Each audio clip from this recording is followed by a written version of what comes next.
الحمد لله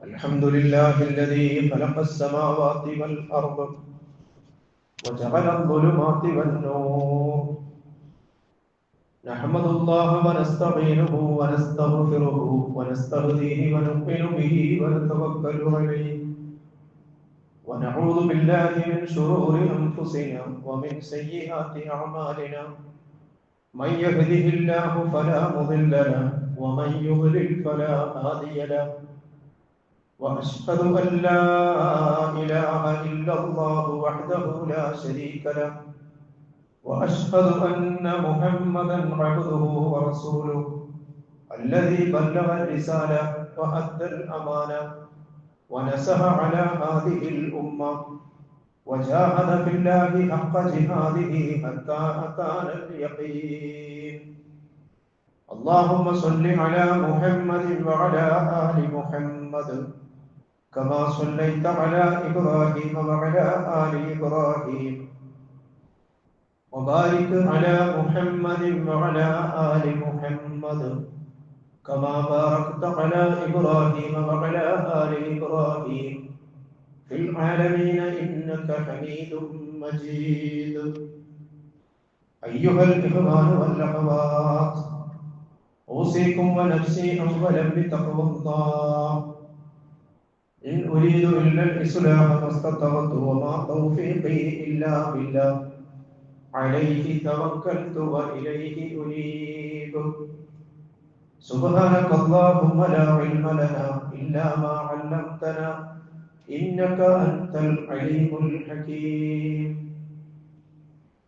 أعوذ بالله من الشيطان الرجيم بسم الله الرحمن الرحيم سبحان الذي أسرى بعبده ليلا من المسجد الحرام إلى المسجد الأقصى الذي باركنا حوله لنريه من آياتنا إنه هو السميع البصير صدق الله العلي العظيم وصدق وبلغ رسوله النبي الكريم ونحن على ذلك من الشاهدين الشاكرين والحمد لله رب العالمين. ബഹുമാനരായ സഹോദരി സഹോദരങ്ങളെ, അല്ലാഹു സുബ്ഹാനഹു വ തആലയെ സൂക്ഷിച്ചു ഭയപ്പെട്ടു പടച്ച റബ്ബിന്റെ വിധിവിലക്കുകൾക്ക് ജീവിത ഇടപാടുകളെ മുഴുവൻ വിധേയപ്പെടുത്തി തഖ്വയോടുകൂടി അവസാന ശ്വാസം വരെ നിലനിന്നു പോകാൻ അതീവ ജാഗ്രതയോടുകൂടി പരിശ്രമിക്കണമെന്നും എന്നെയും നിങ്ങളെയും ഓർമ്മിപ്പിക്കുകയാണ്, വസിയത്തും ചെയ്യുകയാണ്. കരുണാവാരിയായ അല്ലാഹു സുബ്ഹാനഹു വ തആല പടച്ചവന്റെ ഇഷ്ടത്തിന് വിട്ടുകൊടുത്ത ജീവിതത്തിന്റെ ഉടമകളായി മരണം വരെ തുടർന്നു പോകാൻ കലിമത്ത് തൗഹീദിൽ ഉച്ചരിച്ചുകൊണ്ട് ഈ ലോകത്തോട് കൂടെ പറയാം. നാളെ സച്ചരിതരോടൊപ്പം പടച്ചവന്റെ സുഖം അനന്തരമെടുക്കാൻ നമുക്ക് എല്ലാവർക്കും തൗഫീഖ് നൽകി അനുഗ്രഹിക്കുമാറാകട്ടെ. നമുക്കറിയാവുന്നതുപോലെ റജബ് മാസം ഇന്ന് 26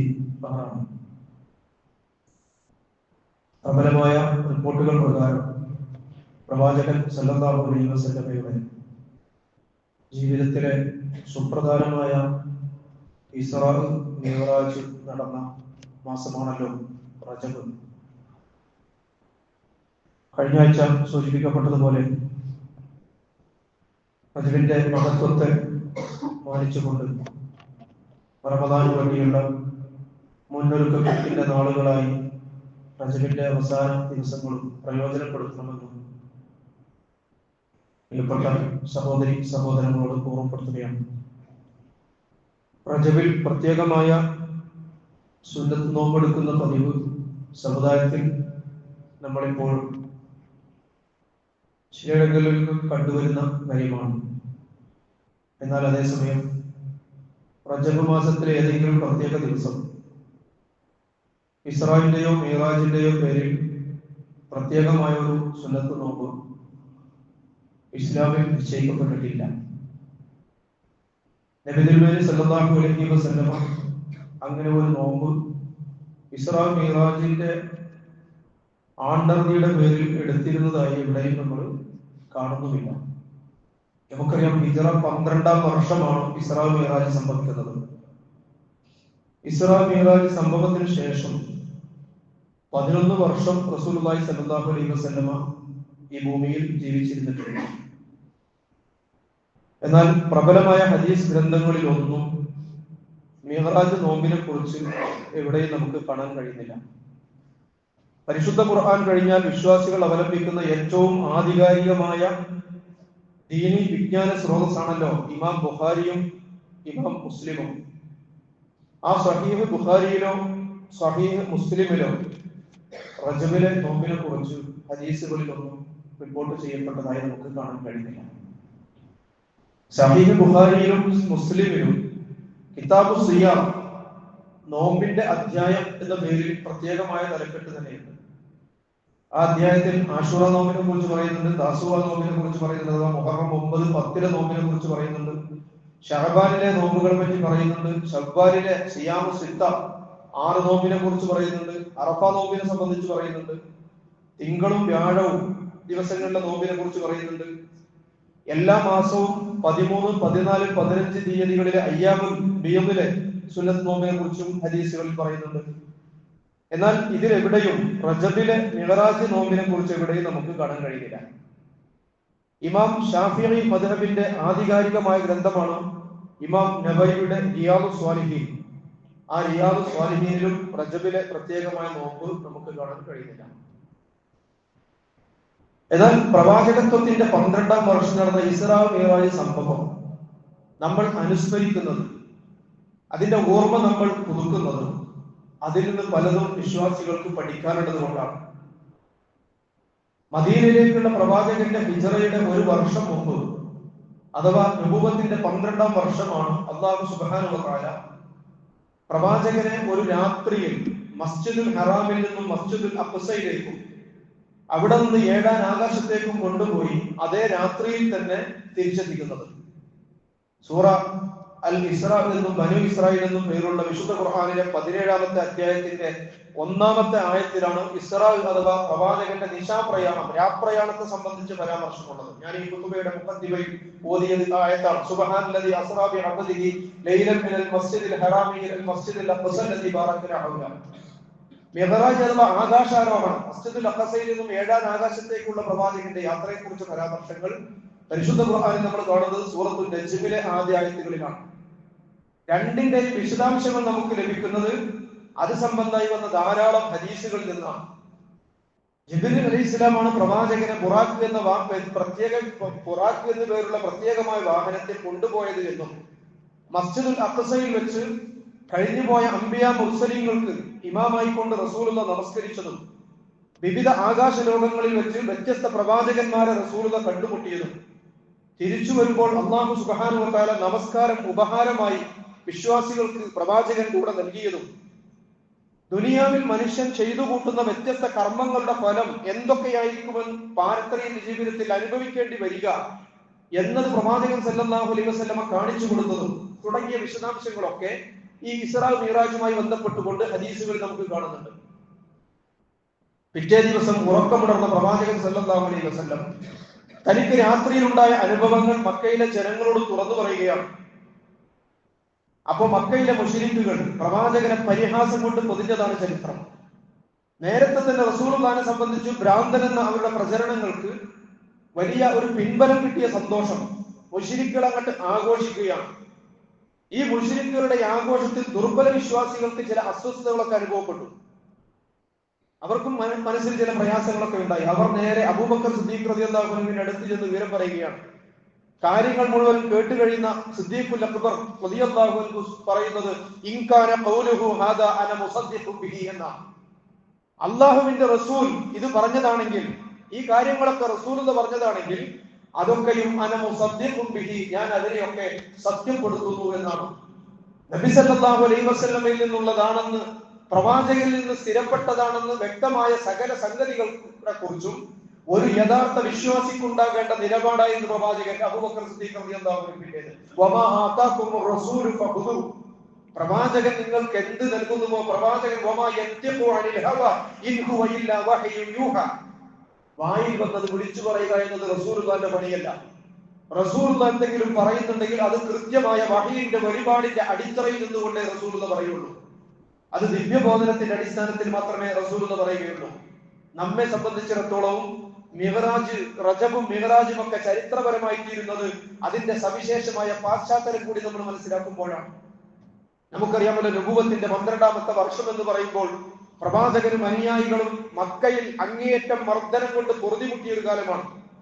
വഹി ലഭിച്ച ആദ്യ നാൾ മുതൽ നബി സല്ലല്ലാഹു അലൈഹി വസല്ലമക്ക് ഉണ്ടായിരുന്ന 2 ശക്തമായ അവലംബങ്ങൾ മഹദി ഖദീജ റളിയല്ലാഹു അൻഹയും അബൂ താലിബും. നുബുവത്തിന്റെ 10ാം വർഷം രണ്ടുപേരും ഇഹലോകവാസം വെടിയുകയാണ്. ഈ രണ്ടുപേരുടെയും ഇഹലോകവാസം വെടിയിൽ തന്നെ റസൂലുള്ളാഹി അക്ഷരാർത്ഥത്തിൽ പ്രവാചകൻ അക്ഷരാർത്ഥത്തിൽ അനുഭവിച്ച അനാഥത്വം, ആമുൽ ഹുസ്ൻ, ദുഃഖവർഷം എന്നാണ് പ്രവാചകൻ ഈ കൊല്ലത്തെ വിശേഷിപ്പിക്കുന്നത്. മക്കയിൽ മുശ്രിക്കുകൾ അന്ന് വരെ റസൂലുള്ളാഹിനെ ശാരീരികമായി മർദ്ദിക്കാൻ ധൈര്യപ്പെട്ടിരുന്നില്ല. കാരണം അബൂ താലിബിന്റെ സംരക്ഷണത്തിലാണ് പ്രവാചകൻ ഉള്ളത്. അബൂ താലിബിന്റെ വിയോഗത്തോടു കൂടി റസൂലുള്ളാഹിയും അനുയായികളും കടുത്ത പരീക്ഷണങ്ങൾക്ക് വിധേയരാവുകയാണ്. അനുയായികൾ ഒരു വിഭാഗത്തെ പ്രവാചകൻ ജഅഫർ ഇബ്നു അബീ താലിബിന്റെ നേതൃത്വത്തിൽ എത്യോപ്യയിലേക്ക് അഭയം തേടി പറഞ്ഞേക്കുന്നുണ്ട്. അതുപോലെ തന്നെ മക്കയിൽ ജീവിതം ദുസ്സഹമായ ഒരു സാഹചര്യത്തിൽ ത്വായിഫിലുള്ള തന്റെ ബന്ധുക്കൾ തന്നെ സഹായിക്കുമെന്ന പ്രതീക്ഷയിൽ പ്രവാചകൻ ത്വായിഫിലേക്ക് പോകുന്നത്. പക്ഷേ ത്വായിഫിലെ ജനത റസൂലുള്ളാഹിനെ സംരക്ഷിച്ചില്ല എന്ന് മാത്രമല്ല, വളരെ നിഷ്കരുണം തിരിച്ചയക്കുകയാണ് പ്രവാചകൻ ചെയ്യുന്നത്. ആ ജനതയിൽ നിന്ന് പ്രവാചകൻ അനുഭവിക്കേണ്ടി വന്നത് തികച്ചും പ്രതികൂലമായ സംഗതിയാണ്. ആട്ടിപ്പായിക്കുകയാണ്, കുട്ടികളെ വിട്ടുകൊണ്ട് കല്ലെറിഞ്ഞ് റസൂലുള്ളാഹിനെ പരിക്കേൽപ്പിക്കുകയാണ്. അന്നത്തെ ഗോത്ര നിയമം അനുസരിച്ച് സ്വന്തം നാട് വിട്ടതിന് ശേഷം അഭയാർത്ഥിയായി പോയിട്ട് മറ്റൊരു ഗോത്രവും അഭയം നൽകാതെ ഒരാളെ തിരിച്ചയച്ചാൽ സ്വന്തം നാട്ടിൽ പിന്നെ അയാൾക്ക് നിൽക്കണമെങ്കിൽ ആരെങ്കിലും സംരക്ഷണം ഏറ്റെടുക്കണം. അഥവാ റസൂലുള്ളാഹിക്ക് മക്കയിൽ പൗരത്വം നഷ്ടപ്പെടുകയാണ്. പിറന്ന നാട്ടിൽ, സ്വന്തം ജന്മനാട്ടിൽ റസൂലുള്ള പൗരത്വം നഷ്ടപ്പെട്ടവനായി തീരുകയാണ്. അങ്ങനെ റസൂലുള്ളാഹിക്ക് പിന്നെ മക്കയിലേക്ക് മടങ്ങാൻ മുശ്രിക്കായ മുത്തലിബ് ഇബ്നു അദീ അദ്ദേഹത്തിന്റെ കഫാലത്ത്, ആ സ്പോൺസർഷിപ്പിലാണ് റസൂലുള്ള പിന്നെ മക്കയിൽ കഴിയുന്നത്. അങ്ങനെ ത്വായിഫിൽ നിന്ന് മടങ്ങിയ പ്രവാചകന്റെ എല്ലാ വ്യതകളും തന്റെ എല്ലാ സങ്കട ദയാഹരജികളും ഒരു പ്രാർത്ഥനയായി പടച്ചവനിലേക്ക് ഉയരുന്നത് ഹദീസുകൾ നമുക്ക് കാണാൻ സാധിക്കും. വല്ലാത്ത ഒരു ഹൃദയസ്പൃക്കായ വാക്കുകളാണ് പ്രവാചകനിൽ നിന്ന് വരുന്നത്. അല്ലാഹുമ്മ ഇലൈക അശ്കു ദഅഫ ഖുവ്വതി വ ഖില്ലത ഹീലതി വ ഹവാനി അലന്നാസി യാ അർഹമർ റഹീമീൻ. പടച്ചവനെ, എന്റെ ബലഹീനതകളും എന്റെ എല്ലാ പോരായ്മകളും റബ്ബേ, ജനങ്ങളുടെ മുമ്പാകെയുള്ള അപമാനത്തെയും കുറിച്ച് പടച്ചവനെ നിന്നോടാണ് ഞാൻ ആപരാധിപ്പെടുന്നത്. പടച്ചവനെ, കരുണാവാരിധിയായ റബ്ബേ, യാ അർഹമർ റഹീമീൻ, കരുണാവാരിധിയായ നാഥ, അൻത റബ്ബുൽ മുസ്തദ്അഫീൻ, ദുർബലരുടെ പീഡിതരുടെ റബ്ബാണല്ലോ റബ്ബേ നീ. ഇലാ മൻ തകിലുനി, ആർക്കാണ് റബ്ബേ നീ എന്നെ ഏൽപ്പിച്ചു കൊടുക്കുന്നത്? ഇലാ ബഈദിൻ യത്ജഹബുനി, നീരസത്തോടു കൂടി വെറുപ്പോടു കൂടി എന്നോട് പെരുമാറുന്ന വിദൂരത്തുള്ളവർക്കാണോ? ഔ ഇലാ അദുബിൻ മല്ലകതഹു അംരി, അതോ എന്റെ കാര്യങ്ങൾ നീ ചുമതലപ്പെടുത്തുന്നത് എന്റെ ശത്രുവിനെയാണോ? അല്ലാഹുവേ, നീ എന്റെ കാര്യങ്ങൾ ചുമതലപ്പെടുന്നത്. ഇല്ലം യകും ബിക അലയ്യ ഗളബുൻ ഫലാ അബാലി, പടച്ചവനെ, നിന്റെ കോപം എന്നിലില്ലെങ്കിൽ, എന്റെ മേൽ നിന്റെ കോപമില്ലെങ്കിൽ എനിക്ക് ഇതൊന്നും ഒരു പ്രശ്നമേയല്ല എന്ന് പറഞ്ഞുകൊണ്ട് തന്റെ സങ്കടഹരജികൾ നാഥന്റെ മുമ്പിൽ സമർപ്പിക്കുന്ന ഹൃദയസ്പർശിയായ വാക്കുകൾ പ്രവാചകൻ നമ്മൾ കേൾക്കുകയാണ്. ഇങ്ങനെ അശറഫുൽ ഖൽഖ് മുഹമ്മദ് മുസ്തഫ സല്ലല്ലാഹു അലൈഹി വസല്ലം അക്ഷരാർത്ഥത്തിൽ തന്നെ അനാഥത്വം അനുഭവിക്കുകയും ഭൗതികമായ എല്ലാ അവലംബങ്ങളും പിൻബലങ്ങളും നഷ്ടപ്പെടുകയും ചെയ്ത ഒരു സാഹചര്യം. അള്ളാഹുവിന്റെ ദീൻ മക്കയിൽ ഒടുങ്ങുമോ എന്ന് ആശങ്കപ്പെടുമാറ് എല്ലാ അർത്ഥത്തിലും വഴിമുട്ടിയെന്ന് തോന്നുന്ന ഒരു ഘട്ടത്തിലാണ് പ്രിയമുള്ളവരെ പ്രവാചക ജീവിതത്തിൽ ഇസ്റാ മിഅ്റാജ് സംഭവിക്കുന്നത്. ഈ ഇസ്റാ മിഅ്റാജ് സംഭവിക്കുന്നതോടുകൂടി ഈ ഇസ്റാ മിഅ്റാജ് പ്രവാചകനെ സംബന്ധിച്ചിടത്തോളം തന്റെ മാത്രമല്ല ഇസ്ലാമിന്റെയും ഭാവിയെ കുറിച്ചുള്ള സകല ആശങ്കകളെയും അപ്രസക്തമാക്കുക മാത്രമല്ല, പ്രവാചകന് ഭാവിയെ കുറിച്ച വമ്പിച്ച പ്രതീക്ഷയും ഉൾക്കരുത്തും അപാരമായ ആത്മവിശ്വാസവും നൽകുകയാണ്. ഈ കാലഘട്ടത്തിലെ വിശ്വാസികൾക്ക് വലിയ പാഠങ്ങൾ ഇസ്റാ മിഅ്റാജ് സംഭവം നൽകുന്നത് അവിടെയാണ് എന്നാണ് ഞാൻ സൂചിപ്പിക്കുന്നത്.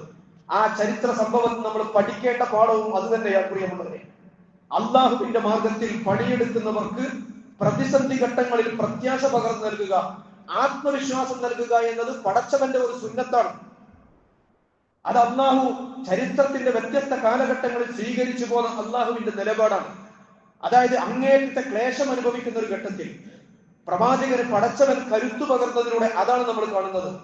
ദുനിയാവിൽ അള്ളാഹു നൽകിയ പരിമിതമായ സ്വാതന്ത്ര്യം ദുരുപയോഗം ചെയ്ത് എന്തൊക്കെ അതിക്രമങ്ങളും തോന്നിവാസങ്ങളും തമ്മാടിത്തരങ്ങളും സത്യത്തിന്റെ ശത്രുക്കൾ ചെയ്തു കൂട്ടിയാലും ആകാശഭൂമികളുടെ നാഥനായ റബ്ബുൽ ഇസ്സത്ത് അതിനൊക്കെ ഒരു നാൾ അന്ത്യം കുറിക്കുക തന്നെ ചെയ്യുമെന്ന പാഠം, അതിനൊക്കെ പ്രാപ്തനായ ഒരു പടച്ചവനെയാണ് പരിശുദ്ധ ഖുർആൻ പരിചയപ്പെടുന്നത് എന്ന ബോധ്യം എനിക്കും നിങ്ങൾക്കും ഉണ്ടാകണം, വിശ്വാസ സമൂഹത്തിൽ ഉണ്ടാകണം. അള്ളാഹുവിന്റെ ആധിപത്യത്തിന്റെയും അധികാരത്തിന്റെയും മഹത്വവും ഗാംഭീര്യവും അള്ളാഹു സുബ്ഹാനഹു വ തആല അംബിയാ മുർസലുകൾക്ക് കാണിച്ചു കൊടുക്കുന്നത് ഇത്തരത്തിലുള്ള ബോധ്യം, ഒരു ദൃഢമായ ബോധ്യം അവർക്ക് ഉണ്ടാകാൻ വേണ്ടിയാണ്. വകദാലിക നുരിയ ഇബ്രാഹിമ മലകൂത സമാവാതി വൽ അർദ് വലിയകൂന മിനൽ മുഖിനീൻ. ഇബ്രാഹിം അലൈഹിസ്സലാമിന് മുമ്പ് അല്ലാഹു ആകാശഭൂമികളുടെ യാഥാർത്ഥ്യം, ആ മുലൂകിയത്തിന്റെ യാഥാർത്ഥ്യം കാണിച്ചു കൊടുക്കുന്നുണ്ട്. വലിതകൂന മിനൽ മുഖിനീൻ, അദ്ദേഹം ദൃഢവിശ്വാസികളിൽ ഉൾപ്പെടുന്നതിന് വേണ്ടി എന്നാണ് അതിനെക്കുറിച്ച് ഖുർആൻ പറയുന്നത്.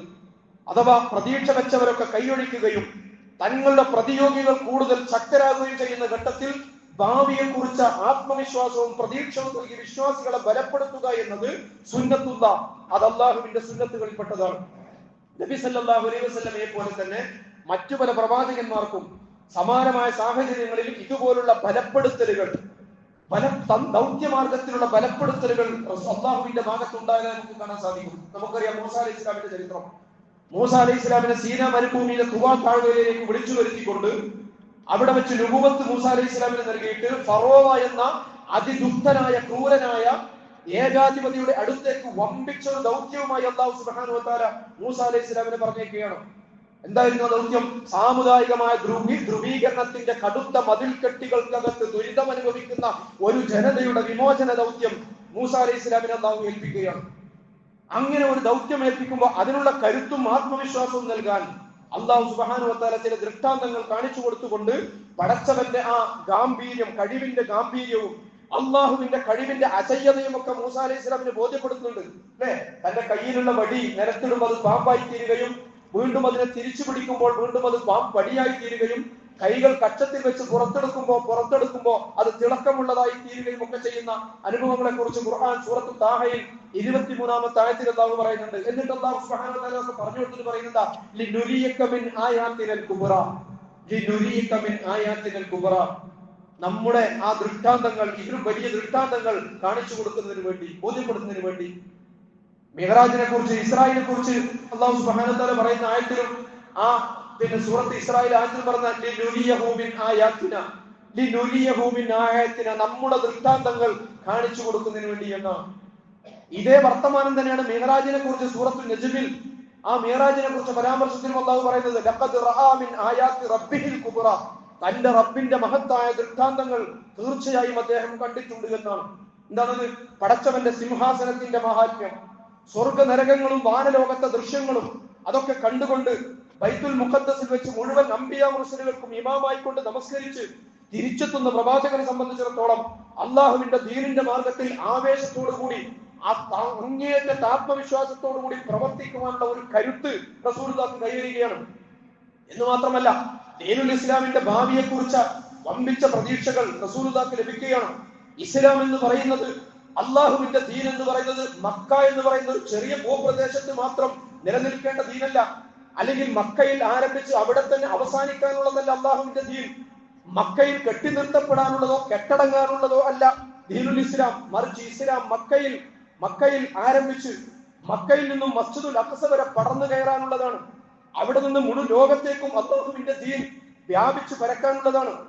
റസൂലുള്ളാഹി സ്വല്ലല്ലാഹു അലൈഹി വസല്ലം പിന്നെ പറഞ്ഞതുപോലെ ലയബ്ലുവന്ന ഹാദൽ അംറു മാ ബലഗൽ ലൈലു വന്നഹാർ, രാവും പകലും ചെല്ലുന്നിടത്തൊക്കെ, രാവും പകലുമുള്ളിടത്തൊക്കെ ദീൻ കടന്നു ചെല്ലുക തന്നെ ചെയ്യുമെന്ന് റസൂലുള്ളാഹി പറഞ്ഞല്ലോ. കുടിലും കൊട്ടാരവും രാവും പകലുമുള്ള ലോകത്ത് എല്ലായിടത്തും രാവും പകലുണ്ടല്ലോ. രാവും പകലുമുള്ളിടത്തൊക്കെയും അല്ലാഹുവിന്റെ ദീൻ കടന്നു ചെല്ലുക തന്നെ ചെയ്യും. കുടിലും കൊട്ടാരവും ഒക്കെ കീഴ്പ്പെടുത്തും. വലാ യതുറുല്ലാഹു ബൈതു മദരിൻ വലാ ബബരിൻ ഇല്ലാ അദ്ഖലഹുല്ലാഹു ഹാദ ദീൻ. റസൂലുള്ളാഹിന്റെ പ്രഖ്യാപനമാണ്. ഓരോ കുടിലും കൊട്ടാരവും ഈ ദീൻ എത്താതെ അല്ലാഹു സുബ്ഹാനഹു വ തആല ഒഴിവാക്കുകയില്ല എന്ന്. പ്രിയമുള്ളവരെ, അതാണ് സൂചിപ്പിക്കുന്നത്. വഴിമുട്ടി എന്ന് വിചാരിച്ച് അസ്വസ്ഥനാകുന്ന പ്രവാചകന് പുതിയ വഴികൾ തുറക്കുന്നതിന്റെ കൃത്യമായ സൂചനകളാണ് ഇസ്രാ മിഅ്റാജ് നൽകുന്നത്. ഒരു വഴിമുട്ടൽ, ഒരു പ്രതിസന്ധി അല്ലാഹു സുബ്ഹാനഹു വ തആല ദീനിന്റെ കാര്യത്തിൽ ഉണ്ടാക്കുകയില്ല എന്നത് പടച്ചവന്റെ തന്നെ പ്രഖ്യാപനമാണ്. വമാ ജഅല അലൈക്കും ഫിദ്ദീൻ മിൻ ഹറജ്, ഒരു വഴിമുട്ടൽ അല്ലാഹു സുബ്ഹാനഹു വ തആല ഇതിന് ഉണ്ടാക്കുകയില്ല. ഇസ്ലാമിക ചരിത്രം അതിന് സാക്ഷിയാണ്. വഴിമുട്ടിയുന്നു എന്ന് തോന്നുന്നിടത്തൊക്കെയും പടച്ചവൻ പുതിയ വഴികൾ, ഹറജുകൾ സംഭവിക്കുന്നു എന്ന് തോന്നുന്നിടത്ത് മഹറജുകൾ തുറന്നു തന്നതാണ്. ഇസ്ലാമിക സമൂഹത്തിന് മുന്നിൽ തുറക്കപ്പെട്ടതാണ് ചരിത്രം എന്ന് പറയുന്നത്. ഈ ദീനിനോട് കൂറും പ്രതിബദ്ധതയും പുലർത്താൻ വിശ്വാസികൾ സന്നദ്ധരാകണമെന്നേ ഉള്ളൂ. അതേ നിബന്ധനയുള്ളൂ. ഇസ്രായേലിന്റെ റൂട്ട് മാപ്പിൽ മക്ക മുതൽ ബൈത്തുൽ മുഖദ്ദസ് വരെയുള്ള പല രാജ്യങ്ങളും ഉൾപ്പെടുന്നുണ്ടല്ലോ. അവിടങ്ങളിലൊക്കെ ജീവിക്കുന്ന ജനവിഭാഗങ്ങൾ ഇന്നല്ലെങ്കിൽ നാളെ ഈ ആദർശത്തിന്റെ സംരക്ഷകരും മുന്നണി പോരാളികളുമാകാനുള്ളവരാണ്. അവരിൽ പല പ്രവാചകന്മാരുടെയും അനുയായികളുണ്ട്, പല വേദഗ്രന്ഥങ്ങളുടെയും ആളുകളുണ്ട്. അവരൊക്കെയും ഈ അന്ത്യപ്രവാചകരെയും അന്തിമ വേദത്തിലും വിശ്വസിച്ചുകൊണ്ട് അള്ളാഹുവിന്റെ ദീനിന്റെ അനുയായികൾ ആകും എന്ന വലിയ പ്രതീക്ഷയാണ്. അതിന് വലിയ കാലദൈർഘ്യമൊന്നും വേണ്ടി വരികയില്ല എന്നാണ്. മിൻ ബൈത്തുല്ലാഹി ഇലാ ബൈത്തുൽ മുഖദ്ദസ്, ഒരൊറ്റ രാത്രി കൊണ്ട് മസ്ജിദുൽ ഹറാമിൽ നിന്നും ബൈത്തുൽ മുഖദ്ദസിലേക്ക് പ്രവാചകനെ കൊണ്ടുപോയ പടച്ചവനെ സംബന്ധിച്ചിടത്തോളം അതൊന്നും ഒട്ടും പ്രയാസമുള്ള കാര്യമല്ല എന്ന് പ്രവാചകനെ ബോധ്യപ്പെടുത്തുകയാണ്. പ്രിയമുള്ളവരെ, കഴിഞ്ഞുപോയ പ്രവാചകന്മാരൊക്കെയും മസ്ജിദുൽ അഖ്സയിൽ അഷ്റഫുൽ ഖൽഖിന്റെ പിന്നിൽ അണിനിരന്ന് നമസ്കരിച്ചെങ്കിൽ ആത്മാർത്ഥതയുള്ള അവരുടെ അനുയായികളും അല്ലാഹുവിന്റെ ദീൻ അംഗീകരിക്കുമെന്ന പാഠം പ്രവാചകന് നൽകുകയാണ്. താൽക്കാലികമായ ഇന്നിന്റെ പ്രയാസങ്ങൾക്കപ്പുറത്ത് പ്രതീക്ഷയുള്ള ഒരു നാളെ കടന്നു വരും, അതിനധികമൊന്നും കാത്തിരിക്കേണ്ടി വരികയില്ല എന്ന് വലിയ ആത്മവിശ്വാസം റസൂലുള്ളാഹിക്ക് നൽകുകയാണ്. അതുകൊണ്ട് ഇസ്രാ മിഅ്റാജ് നൽകിയ ഇത്തരം ബോധ്യങ്ങളിൽ നിന്ന് വമ്പിച്ച ആത്മവിശ്വാസത്തിൽ നിന്നുള്ളതാണ് പിന്നീട് മദീനയിലേക്കുള്ള പ്രവാചകന്റെ ഹിജ്റ സംഭവിക്കുന്നത് എന്നുകൂടി നമ്മൾ അറിയണം. പിന്നീട് അതേ മക്ക വിശ്വാസികൾ ജയിച്ചടക്കുന്നതും ഇതിന്റെ തുടർച്ചയിലാണെന്ന് നമ്മൾ മനസ്സിലാക്കണം. അതിനുശേഷം ഉമർ റളിയല്ലാഹു അൻഹുവിന്റെ ഖിലാഫത്ത് കാലമായപ്പോഴേക്ക് ഇസ്ലാമിക രാഷ്ട്രത്തിന്റെ അതിരുകൾ വിശാലമായി തീരുന്നതും ബൈത്തുൽ മുഖദ്ദസ് വിശ്വാസികൾ കീഴ്പ്പെടുത്തുന്നതും നമ്മൾ ചരിത്രത്തിൽ കാണുകയാണ്. ആ കാലഘട്ടത്തിൽ അറിയപ്പെട്ട രണ്ട് പ്രബലമായ സാമ്രാജ്യങ്ങൾ റോമും പേർഷ്യയും ഇസ്ലാമിക സമൂഹത്തിന് മുന്നിൽ അടിയറവ് പറയുന്നതും ചരിത്രം സാക്ഷ്യം വഹിക്കുകയാണ്. എന്ന് പറഞ്ഞാൽ മക്കയിൽ കെട്ടടങ്ങുമെന്ന് മുശ്രിക്കുകൾ കണക്ക് കൂട്ടിയ ഈ ആദർശത്തിന് പിന്നീട് ഓരോ നാള് ചെല്ലുന്തോറും പ്രചാരണം വർദ്ധിച്ചു വരികയാണ്. ഈ ആദർശം ഇന്ന് 200 കോടിയോളം അനുയായികളുള്ള ലോകത്തെ ഏറ്റവും വലിയ രണ്ടാമത്തെ മതമായി നിലനിൽക്കുകയാണ്. ഞാൻ പറഞ്ഞത് ഇസ്രാ മിഅ്റാജ് സംഭവത്തിന് ശേഷമുള്ള ചരിത്രം ഇസ്ലാമിന്റെ മുന്നേറ്റത്തിന്റെ ചരിത്രമായിരുന്നു. വിശ്വാസികൾ എന്ന നിലക്ക് നമ്മൾ മറന്നുപോകാൻ പാടില്ലാത്തതും ആ ചരിത്രമാണ്. സുപ്രധാനമായ ഒരു യാഥാർത്ഥ്യം, ഈ മുന്നേറ്റങ്ങൾ ഒരിക്കലും മുസ്ലിം സമുദായത്തിന്റെ ആസൂത്രണം കൊണ്ടോ ആയുധശക്തി കൊണ്ടോ മാത്രം നേടിയതല്ല എന്നുകൂടി നമ്മൾ മനസ്സിലാക്കണം.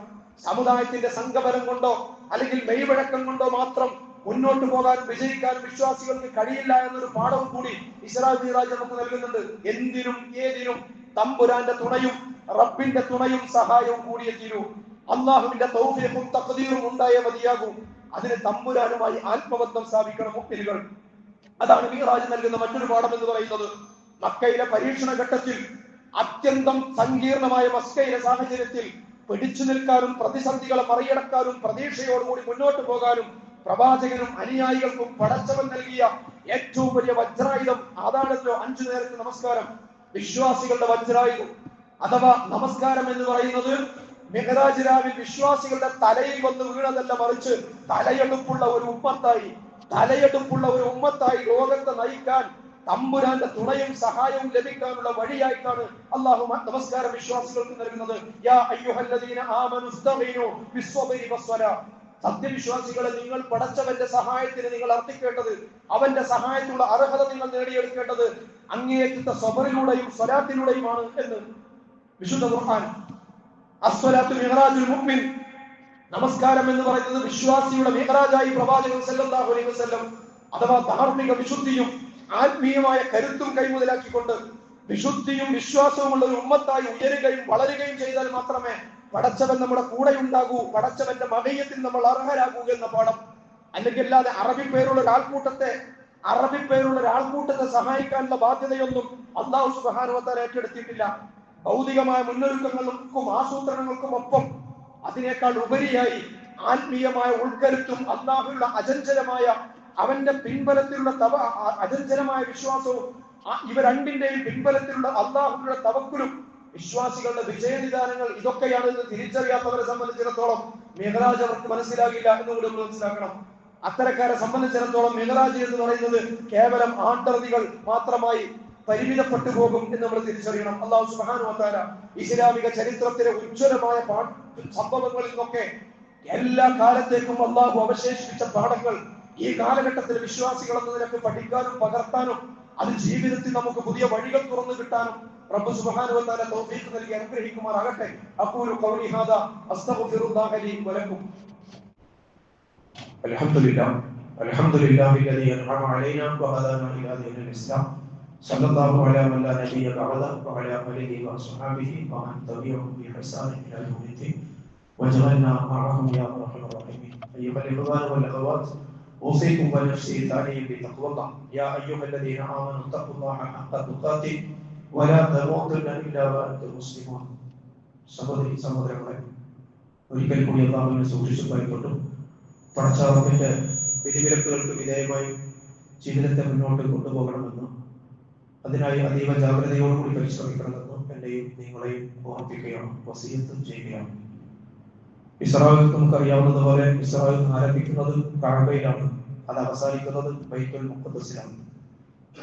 പരിശുദ്ധ കഅബ നിരന്തരമായി സന്ദർശിച്ചുകൊണ്ടിരിക്കുമ്പോഴും മസ്ജിദുൽ അഖ്സ, ബൈത്തുൽ മുഖദ്ദസ് അന്യാധീനപ്പെട്ടു പോയതിൽ ഒരു വിഷമവും സത്യവിശ്വാസികൾക്ക് അനുഭവപ്പെടുന്നില്ലെങ്കിൽ അതിലെവിടെയോ ചില തകരാറുകളില്ലേ എന്ന് നമ്മൾ മനസ്സിലാക്കേണ്ടതുണ്ട്. മസ്ജിദുൽ അഖ്സയുടെ പ്രശ്നം ഫലസ്തീനികളുടെ മാത്രം പ്രശ്നമല്ല, ഈ മിമ്പറിൽ നിന്ന് തന്നെ പലതവണ നമ്മൾ ആവർത്തിച്ചതാണ്. ബൈത്തുൽ മുഖദ്ദസ് എന്ന് പറയുന്നത് ലോക മുസ്ലിം ഉമ്മത്തിനെ സംബന്ധിച്ചിടത്തോളം അവരുടെ ഒന്നാമത്തെ കിബിലയാണ്, ലോകത്തെ തന്നെ രണ്ടാമത്തെ പള്ളിയാണ്, പടച്ചവന്റെ പ്രതിഫലം പ്രതീക്ഷിച്ചു പോകാവുന്ന മൂന്നാമത്തെ കേന്ദ്രവുമാണ്. പരിശുദ്ധ കഅബ തവാഫ് ചെയ്യാനുള്ള പ്രവാചകന്റെയും അനുയായികളുടെയും ശ്രമം തടയുന്ന മുശ്രിക്കുകളുടെ നിലപാടിന്റെ പശ്ചാത്തലത്തിൽ ഹുദൈബിയ സന്ധിയെ വിലയിരുത്തിക്കൊണ്ട് പറഞ്ഞ കൂട്ടത്തിൽ സൂറത്തുൽ ഫത്ഹിൽ അല്ലാഹു ഒരു പരാമർശം നടത്തുന്നുണ്ട്. ലതദ്ഖുലുന്നൽ മസ്ജിദൽ ഹറാമി ഇൻഷാ അല്ലാഹു ആമിനീൻ. ഇൻഷാ അല്ലാഹ്, അല്ലാഹു ഉദ്ദേശിച്ച നിശ്ചയമായി നിങ്ങൾ നിർഭയരായി മസ്ജിദുൽ ഹറാമിൽ പ്രവേശിക്കുക തന്നെ ചെയ്യും. പടച്ചവന്റെ ഒരു പ്രഖ്യാപനമായിരുന്നു.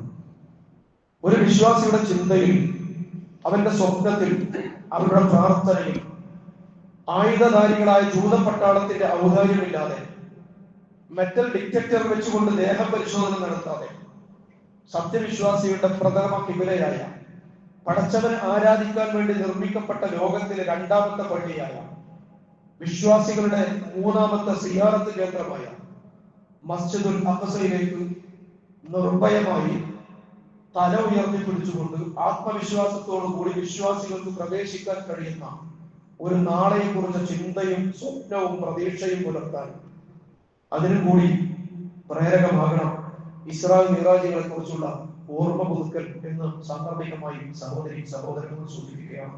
അല്ലാഹു സുബ്ഹാനഹു വ തആല ആ ഒരു നല്ല നാളെ സാക്ഷ്യം വഹിക്കാനുള്ള തൗഫീഖ് മഹാഭാഗ്യം നമുക്ക് നൽകി അനുഗ്രഹിക്കുമാറാകട്ടെ. വിശ്വാസ സമൂഹത്തെ അല്ലാഹു സുബ്ഹാനഹു വ തആല ഇസ്തിഖാമത്തോടു കൂടി അല്ലാഹുവിന്റെ ദീനിന്റെ മാർഗത്തിൽ ഉറച്ചു നിന്നുകൊണ്ട് മസ്ജിദുൽ അഖ്സയുടെ വീണ്ടെടുപ്പിന് വേണ്ടി പൊരുതാൻ ലോക മുസ്ലിം സമൂഹത്തിന് അല്ലാഹു പ്രാപ്തി നൽകി അനുഗ്രഹിക്കുമാറാകട്ടെ. ഫലസ്തീനിൽ ഗസയിൽ ആ ശ്രമത്തിൽ ഏർപ്പെട്ടുകൊണ്ടിരിക്കുന്ന നമ്മുടെ സഹോദരങ്ങൾക്ക് അല്ലാഹു അവരുടെ മാർഗത്തിൽ ഇസ്തിഖാമത്ത് സ്വബറും ചൊല്ലി കൊടുക്കുമാറാകട്ടെ. റബ്ബുൽ ഇസ്സത്തായ അല്ലാഹു സുബ്ഹാനഹു വ തആല മസ്ജിദുൽ അഖ്സ വിശ്വാസികൾക്ക് വീണ്ടെടുത്ത് കിട്ടുന്ന ഒരു നാളെ എത്രയും വേഗത്തിൽ സംഭവിക്കുമാറാകട്ടെ. അല്ലാഹു സുബ്ഹാനഹു വ തആല നമ്മുടെ കൂട്ടത്തിൽ രോഗികളായ ആളുകൾ അല്ലാഹു കരുണ കാണിക്കുമാറാകട്ടെ. അവരുടെ രോഗങ്ങൾക്ക് അല്ലാഹു ശിഫ നൽകുമാറാകട്ടെ. മരണപ്പെട്ടു പോയ നമ്മുടെ മാതാപിതാക്കൾ, വേണ്ടപ്പെട്ടവർ, അടുത്ത ബന്ധുമിത്രാദികൾ അല്ലാഹു അവർക്കൊക്കെയും മഗ്ഫിറത്തും മർഹമത്തും നൽകി അവന്റെ വിശാലമായ സ്വർഗ്ഗത്തിൽ അവരെയും നമ്മെയും പ്രവേശിപ്പിക്കുമാറാകട്ടെ.